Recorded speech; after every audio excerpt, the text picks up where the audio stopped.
Hei, iubire. De fapt, nu, scuze. Hei, străine. Nici nu știu cum să încep. Hei, ce faci? Cum o mai duci? Mă mai iubești? Îți este dor? Sau mai bine zis, ți-a fost vreodată? Ea ce face? O iubești? Te iubește? Eu acum sunt bine. Nu mă mai deranjează când vă văd împreună. Nici măcar nu mă mai gândesc la voi. Deși ea mi-a luat totul, nu-i porpică.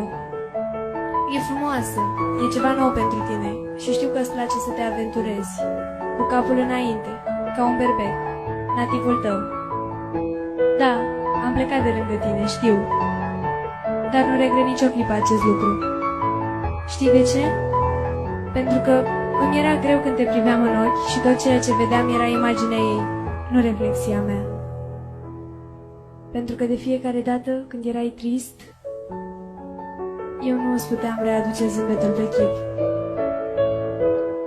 Pentru că ea ar fi putut doar cu un mesaj să-ți facă ziua mai bună, iar eu nici cu toată iubirea din lume nu aș fi reușit.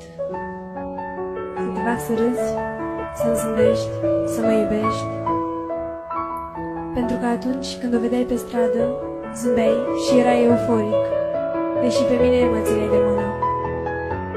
Pentru că de fiecare dată când mă sărutai pe mine, numai pe ea o purtai în gând. De aceea am plecat și nu m-am mai întors.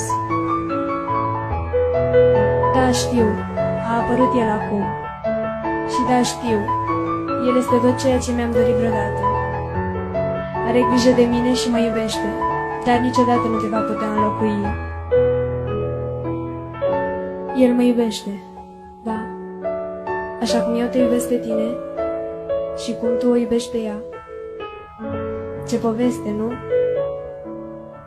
Tot ceea ce îmi mai doresc acum este ca tu să fii fericit alături de ea și să nu o lași niciodată să simtă ce înseamnă prezența celelalte fete. Și mi-aș dori din suflet să-ți mai spun ultimele cuvinte. Te iubesc, străine.